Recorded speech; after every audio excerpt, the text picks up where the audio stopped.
ಇವತ್ತು ಏನು ಘಟನೆಗಳಾಗಿವೆ ಅದಕ್ಕೆ ಸಂಬಂಧಪಟ್ಟನ್ನು ಕೂಡ ಕ್ರಮ ತಗೊಳ್ತೀವಿ ಅಂತ ಹೇಳಿದ್ದಾರೆ. ಹೆಚ್ಚುವರಿಯಾಗಿ ಪೊಲೀಸರ ನಿಯೋಜನೆ ಆಗ್ತಾ ಇದೆ. ಈಗ ಮಂಡ್ಯದ ಮದ್ದೂರಿನಲ್ಲಿ ಖಾಕಿ ಸರ್ಪಗಾವಲು ಹಾಕ್ತಾ ಇದೆ. ಬೇರೆ ಬೇರೆ ಜಿಲ್ಲೆಯ ಪೊಲೀಸರನ್ನು ಕೂಡ ಈಗ ಸ್ಥಳಕ್ಕೆ ಕರೆಸ್ಕೊಂಡಿದ್ದಾರೆ. 1,000ಕ್ಕೂ ಹೆಚ್ಚು ಪೊಲೀಸರನ್ನ ಈಗ ಸ್ಥಳಕ್ಕೆ ಡೆಪ್ಲಾಯ್ ಮಾಡಿದ್ದಾರೆ.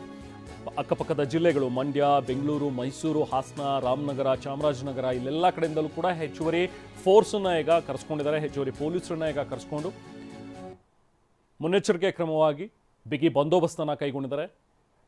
ಪೊಲೀಸರನ್ನ ನಿಯೋಜನೆಗೊಳಿಸಿದ್ದಾರೆ. ಆದರೂ ಇನ್ನೂ ಕೂಡ ಪ್ರತಿಭಟನೆ ನಡೀತಾ ಇದೆ. ಈಗ ಸದ್ಯಕ್ಕೆ ಡಿಸಿ ಮತ್ತು SP ಕರೆದು ಮಾತಾಡ್ತಾ ಇದ್ದಾರೆ. ಇವರ ಒಂದು ಭೇಟಿ, ಇವರ ಒಂದು ಮಾತುಕತೆ ಏನು ಫಲಪ್ರದವಾಗುತ್ತೆ ಅನ್ನುವಂಥದ್ದನ್ನ ಗಮನಿಸಬೇಕು. ನಾವು ಪ್ರತಿನಿಧಿ ದಿಲೀಪ್ ನಮ್ಮ ಜೊತೆಗೆ ಸಂಪರ್ಕದಲ್ಲಿದ್ದಾರೆ, ಮಾತಾಡೋಣ. ದಿಲೀಪ್, ಈಗ DC ಮತ್ತು SP ಕರೆದು ಮಾತಾಡ್ತಾ ಇದ್ದಾರೆ ಕೆಲವೊಂದಷ್ಟು ಜನ ಮುಖಂಡರುಗಳನ್ನ ಅನ್ನುವಂಥದ್ದು. ಸೊ ಈ ಚರ್ಚೆ ಇನ್ನೂ ಕೂಡ ಮುಂದುವರೆದಿದೆಯಾ? ಸೊ ಮನವೊಲಿಕೆ ಮಾಡುವಂಥ ಒಂದು ಪ್ರಯತ್ನಗಳ ಈಗ ಸದ್ಯಕ್ಕೆ ಅಲ್ಲಿ ಪರಿಸ್ಥಿತಿ ಹೇಗಿದೆ? ದಿಲೀಪ್, ಏನು ಮಾಹಿತಿ ಇದೆ? ಕೆಲಕಾಲ ಅಧಿಕಾರಿಗಳು ಮುಖಂಡರುಗಳನ್ನ ಕರೆದುಕೊಂಡು ಹೋಗಿ ಮಾತುಕತೆ ಮಾಡುವ ಕೆಲಸವನ್ನು ಮಾಡಿದ್ರು. ಅಂದರೆ ಪ್ರತಾಪ್ ಸಿಂಹ ಆಗಿರ್ಬೋದು, ಸ್ಥಳೀಯ BJP ಮುಖಂಡರುಗಳಾಗಿರುವಂಥ ಸ್ವಾಮಿ ಅವರಾಗಿರ್ಬೋದು, ಜಿಲ್ಲಾ BJP ಅಧ್ಯಕ್ಷ ಇಂದ್ರೇಶ್ ಆಗಿರ್ಬೋದು, ಮಾಜಿ ಸಚಿವರಾದಂಥ DC ತಮ್ಮಣ್ಣ ಆಗಿರ್ಬೋದು, ಎಲ್ಲರನ್ನೂ ಕೂಡ ಕರೆದುಕೊಂಡು ಹೋಗಿ ಅಧಿಕಾರಿಗಳು ಮಾತುಕತೆ ಮಾಡಿದ್ರು. ಎಲ್ಲರದ್ದು ಕೂಡ ಸಾಕಷ್ಟು ಡಿಮ್ಯಾಂಡ್ಗಳಿತ್ತು.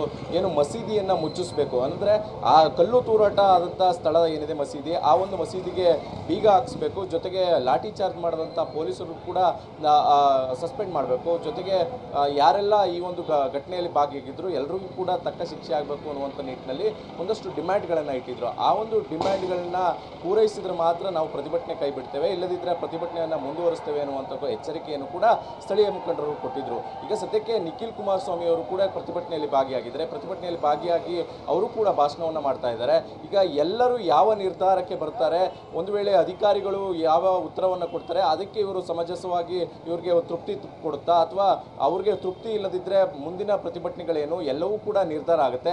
ಇನ್ನೂ ಕೂಡ ಪ್ರತಿಭಟನೆ ಮುಂದುವರೆದಿರುವ ಕಾರಣಕ್ಕೋಸ್ಕರ ಯಾವೊಂದು ನಿರ್ಧಾರ ಕೂಡ ಈಗ ಬಂದಿಲ್ಲ. ಎಲ್ಲ ಮುಖಂಡರುಗಳು ಕೂಡ ಒಂದು ಕಡೆ ಕುಳಿತು ಮಾತುಕತೆ ಮಾಡಿ ತದನಂತರ ಒಂದು ಪ್ರತಿಭಟನೆಯಲ್ಲಿ ಮುಂದುವರಿಸಬೇಕಾ ಅಥವಾ ಪ್ರತಿಭಟನೆಯನ್ನು ಕೈ ಬಿಡಬೇಕನ್ನುವಂಥ ನಿರ್ಧಾರವನ್ನು ಮಾಡಲಿದ್ದಾರೆ ರೆಹಮಾನ್.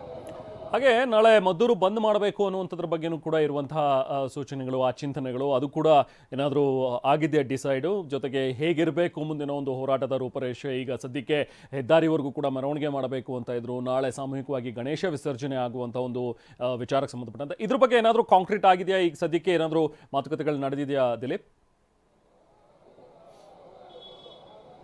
ಖಂಡಿತವಾಗ್ಲೂ ರೆಹಮಾನ್, ಈ ಒಂದು ವಿಚಾರವಾಗಿ ಅಫಿಷಿಯಲ್ ಆಗಿ ಹಿಂದೂಪರ ಸಂಘಟನೆಗಳು ಯಾರೂ ಕೂಡ ಅನೌನ್ಸ್ ಅನ್ನು ಮಾಡಿಲ್ಲ. ಆದರೆ ಒಂದು ಮಾತುಕತೆ ನಡೆಸ್ತಾ ಇದ್ದಾರೆ. ನಾಳೆ ಮತ್ತು ನಾಳಿದ್ದು 2 ದಿನಗಳ ಕಾಲ ಮದ್ದೂರು ಪಟ್ಟಣವನ್ನು ಬಂದ್ ಮಾಡಬೇಕು, ತದನಂತರ ಒಂದು ಪ್ರತಿಭಟನೆ ಮೆರವಣಿಗೆಯನ್ನು ಮಾಡಬೇಕು ಅನ್ನುವಂಥ ನಿಟ್ಟಿನಲ್ಲೂ ಕೂಡ ಒಂದು ಚಿಂತನೆಯಲ್ಲಿ ಇರುವಂಥದ್ದು. ಅದರಲ್ಲೂ ಕೂಡ ನಾಳೆ ಸಾಮೂಹಿಕವಾಗಿ ಗಣಪತಿಯನ್ನು ವಿಸರ್ಜನೆ ಮಾಡಬೇಕು. ಈ ಒಂದು ಗಣಪತಿ ವಿಸರ್ಜನೆಯನ್ನು DJ ಮೂಲಕವನ್ನೇ ಮಾಡಬೇಕು ಅನ್ನುವಂಥದ್ದು ಎಲ್ಲರ ಒತ್ತಾಯ ಆಗಿರುವಂಥದ್ದು. ಆದರೆ ಈವರೆಗೂ ಕೂಡ ಯಾವುದೇ ರೀತಿಯಾದಂಥ ಸ್ಪಷ್ಟವಾದಂಥ ನಿಲುವು ಬಂದಿಲ್ಲ. ಆದರೆ ಒಂದಂತೂ ಚಿಂತನೆಯಲ್ಲಿ ಎಲ್ಲರೂ ಕೂಡ ಇರುವಂಥದ್ದು, ನಾಳೆ ಒಂದು ಮದ್ದೂರು ಪಟ್ಟಣವನ್ನು ಬಂದ್ ಕರೆ ಕೊಟ್ಟು ಈ ನಾಳೆ ಮಾತ್ರ ಅಲ್ಲ ನಾಳಿದ್ದು ಕೂಡ ಒಂದು ಬಂದನ್ನು ಮಾಡಬೇಕು. ಇವತ್ತು ಕೂಡ ಬಂದ್ ಆಗಿದೆ. ಅದೇ ಒಂದು ವಾತಾವರಣವನ್ನು 12 ದಿನಗಳ ಕಾಲ ತೆಗೆದುಕೊಂಡು ಹೋಗಬೇಕು. ಜೊತೆಗೆ ಎಲ್ಲರೂ ಪ್ರತಿಭಟನೆಯಲ್ಲಿ ಅಂದರೆ ಯಾರೆಲ್ಲ ಭಾಗಿಯಾಗ್ತಾ ಇದ್ದಾರೆ ಅವರೆಲ್ಲರೂ ಕೂಡ ಒಂದೇ ಒತ್ತಾಯ ಇರುವಂಥದ್ದು, ಇನ್ನು ಯಾರೆಲ್ಲ ಇದ್ದಾರೆ ಈ ಒಂದು ಘಟನೆ ಹಿಂದೆ ಅವರೆಲ್ಲರನ್ನು ಕೂಡ ಬಂಧಿಸಬೇಕು ಅನ್ನುವಂಥದ್ದು ಎಲ್ಲರ ಒತ್ತಾಯ ಆಗಿರುವಂಥದ್ದು. ಯಾಕಂದರೆ ಮಸೀದಿ ಒಳಗಡೆಯಿಂದನೇ ಒಂದಷ್ಟು ಕಲ್ಲುಗಳು ಬಂದಿದೆ, ಅವರು ಯಾಕಾಗಿ ಸಂಗ್ರಹ ಮಾಡ್ಕೊಂಡಿದ್ರು, ಈ ಒಂದು ವಿಚಾರವಾಗಿ ಕೂಡ SIT ರಚನೆ ಆಗಬೇಕು ಅನ್ನುವಂಥದ್ದು ಒತ್ತಾಯ ಮಾಡ್ತಾ ಇದ್ದಾರೆ. ಜೊತೆಗೆ NIA ಕೂಡ ಈ ಒಂದು ತನಿಖೆಯನ್ನ ಮಾಡಬೇಕು ಅನ್ನುವಂಥ ನಿಟ್ಟಿನಲ್ಲೂ ಕೂಡ ಒತ್ತಾಯ ಆಗಿರುವಂಥದ್ದು. ಆದರೆ ಸ್ಥಳೀಯವಾಗಿ ಯಾವೆಲ್ಲ ನಿರ್ಧಾರವನ್ನ ಗೃಹ ಸಚಿವರು ತೆಗೆದುಕೊಳ್ತಾರೆ, ಈ ಒಂದು ತನಿಖೆಯನ್ನ ಬೇರೆ ತನಿಖಾ ಸಂಸ್ಥೆಗೆ ಏನಾದರೂ ವಹಿಸ್ತಾರಾ, ಜೊತೆಗೆ ಇನ್ನೆಲ್ಲ ಯಾವ್ದಾದ್ರು ಬೇರೆ ರೀತಿಯಾದಂಥ ತನಿಖೆ ಮಾಡ್ತಾರಾ ಅನ್ನುವಂಥದ್ದು ಇನ್ನೂ ಕೂಡ ಸ್ಪಷ್ಟವಾಗಿಲ್ಲ. ಆದರೆ ಒಂದಂತೂ ಬಹಳ ಸ್ಪಷ್ಟವಾಗಿದೆ, ಹಿಂದೂಪರ ಕಾರ್ಯಕರ್ತರು ಸಾಕಷ್ಟು ಆಕ್ರೋಶ ಭರಿತರಾಗಿದ್ದಾರೆ. ಎಲ್ಲರನ್ನೂ ಕೂಡ ಬಂಧಿಸಬೇಕು. ಈ ಒಂದು ಘಟನೆಗೆ ಯಾರೆಲ್ಲ ಕಾರಣ ಆಗಿದ್ದಾರೆ ಎಲ್ಲರನ್ನೂ ಕೂಡ ಬಂಧಿಸಬೇಕು. ಕೇವಲ 21 ಜನರು ಮಾತ್ರ ಬಂಧಿಸಿದ್ದಾರೆ. 21 ಜನರು ಮಾತ್ರ ಅಲ್ಲ, ಇದರ ಹಿಂದೆ ಸಾಕಷ್ಟು ಜನರು ಬೇರೆ ಬೇರೆ ಕಡೆಯಿಂದ ಬಂದಂಥವ್ರು ಇದ್ದಾರೆ. ಅವ್ರನ್ನೆಲ್ಲರೂ ಕೂಡ ಹುಡುಕಿ ಅವ್ರಿಗೆ ಶಿಕ್ಷೆ ಕೊಡಬೇಕು ಅನ್ನುವಂಥದ್ದು ಆಗ್ರಹ ಆಗಿರುವಂಥದ್ದು Rahman. Right, thank you Dilip. ಇನ್ನು